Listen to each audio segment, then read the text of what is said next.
What about vocal microphone?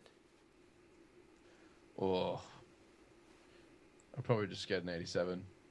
Yeah. I mean, you can't go wrong with an 87. You wouldn't splash out and get the 47?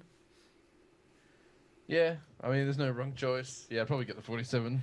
If you got a spare 15 grand sitting around. Yeah. Expensive Yeah, microphones. dude. Mics are a weird one. They are.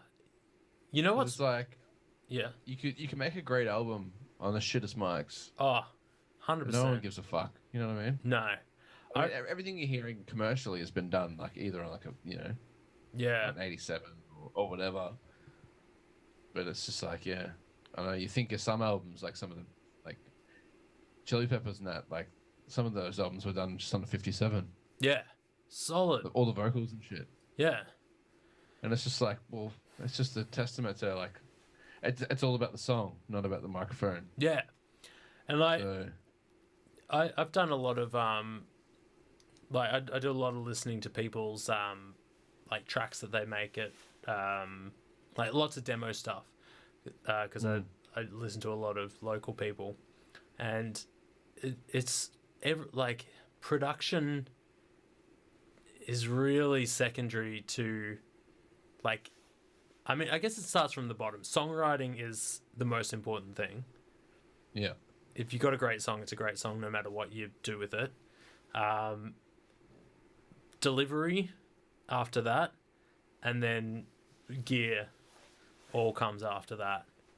Like, it really comes down to like delivery. I've listened to someone who's like done shit that's well produced, like well mixed, like done to a T, and I'm just like, this is average, whatever. And I've listened to stuff that's just been recorded where someone's like playing the track through the speakers in the background, and they're just like singing on their phone, recording it all at once. And I'm like, I would listen to that 20 times because it's just well done.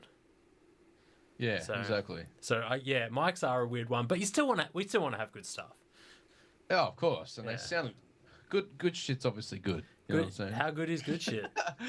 It's good, man. It's so It's good. fucking good. But yeah, it's just one of those things where it doesn't matter as much. No. Whereas I always thought that it really did, Yeah. but it really doesn't. It's all about what's actually happening or what's going into it. So Yeah. You know what's interesting? I used to have a pair of AKG 414s, quite expensive microphones. Like, I'd say they're high end. I would say 414s. yeah, 414s. Yeah. Yeah. I used to have a pair of those, and they were brand new. Sounded great. Good microphones, like top notch for like drum overheads or like guitar amps, pretty much anything. But the one time I borrowed our mate Tim his K2 from Rode, which is yeah. a fairly cheap microphone. Like I think it's about $600, brand new. Yeah. And I put that side by side with the AK, like the 414s, and it was no comparison. Like, the Rode just absolutely won hands down on vocals. Interesting. And I was just like, it's super interesting. Like, I was just like, I would, if I was asked without actually listening to it, which one would I want to use for vocals, I'd definitely choose the more expensive one. But yeah, just went with the K2. Mm-hmm. And yeah, did my EP on that one instead. That's kind of why I opted for the TLM 102. Yep. Because I'm like, well, I can't justify spending $4 or $5 on an 87. No way. But this, I looked at like a lot of reviews for that, and it's got the same capsule as the 87. Yeah. Like it's got different, the guts of it is different completely, but it still sounds so sick. And I'm like, well, that is like good enough for what I want, and that's gonna do it, you know. What could they like? I don't know that much about mic building and stuff like that. But what could they possibly put between the capsule and the output? Like, how many components could there be in there that could justify like quadrupling the price? of a I microphone. feel like you're about to get a list from Brad Delarue. Well, I mean, like I know there's stuff. I know there's differences. It all matters. Everything matters. Yeah, it does. But everything that's between the capsule and the output is on a circuit board. Like, is there $3,000 worth of components on that circuit board? Yeah. Like, yeah. Well, I guess that is the difference. They don't use the fucking $2 transistor, you know? They use fucking something that's next level. Yeah. Yeah, So it's like anything. I mean, if you've got like, it's like having the best guitar in the world. You could have the most expensive guitar in the world.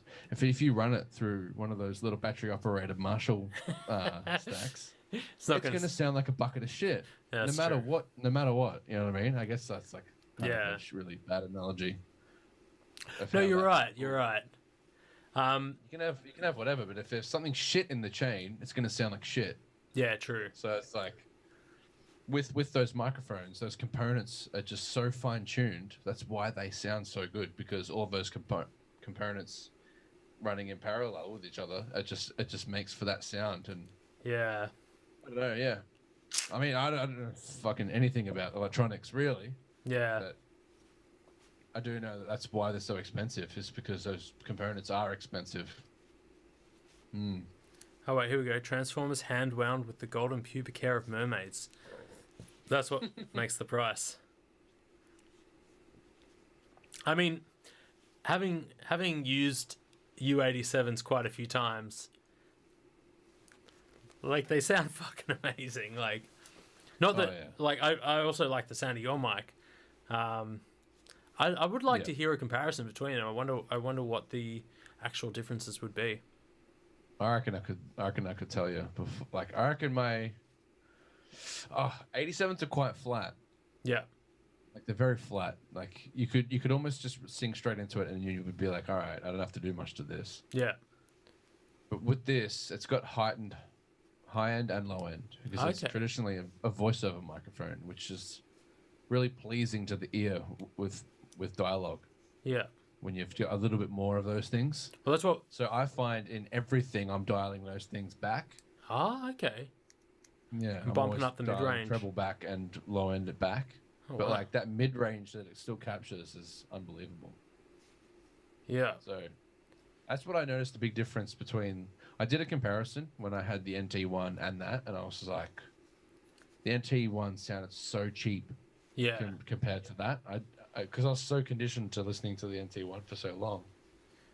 I literally couldn't believe my ears when I heard like a different, like I sang a chorus of a track in that mic and then did it in that mic, and I was just like, there is literally no comparison. Yeah. I'm so glad I ended up just splurging and grabbing that one. I love the NT1 because it costs what, $100 or like a bit over $100. For the money, there's no better mic. Yeah. It really is. But when you compare, it's not a bad microphone. No. It's like when you compare it to something, triple the price. Yeah, or more. Like it's what, like 5 times the price. Yeah. Yeah. So like, what are the NT1s going for? Like $200, $300? No, I think they're like 180. They're not like. Really? I thought they're like 250 new or something. Oh, maybe I don't know. Either way. But yeah, like that one cost me like 800, I think. Oh, okay. There you go. So it wasn't too bad, but worth it. The other wait. The expensive components are due to low yield manufacturing. Components get binned based on tolerance to spec. So the ones that are ideal might be 1 in 50. Okay. The other 59 transformer. All right. So they put the shitty, like less good components in the cheap mics, and they keep the higher end, less tolerance components for the high end mics. That's what Brad's saying here. It's really interesting. I told you he was the man. Yeah, he was going to tell us. Oh man, I need to pee so bad again. Go pee. I've drank 4 beers. Just yell from the bathroom. Shit. What's going on? Sure. I'm definitely going to turn my mic down. $250 for an NT1. That is a lot more than what I thought it would be. Yeah, microphones are a weird one. I feel there's like you can get lucky with cheap microphones and you can get unlucky with expensive microphones depending on, what you get and all the like what you're playing with. I would go with an array of different microphones over getting one good one. Actually, I don't know. I don't know whether that's true. I want an 87 is what I'm saying. I think if I ever do an upgrade, it will be to get a U87. They are the ultimate starter pack mic. Although other people are bringing starter pack mics that are of similar quality these days. There's a lot of good ones out there. And having said that, this mic, which I think is fucking amazing, retails for I think $450. So, like, dude, Aston's killing it, man. When I saw those reviews on those mics, I was like, man, I was gonna get one. Fuck yeah. They sounded really good, and then I was like, oh, do I want to go above that? I was like, I probably deserve a better one, so I ended up just splurging. Splurging.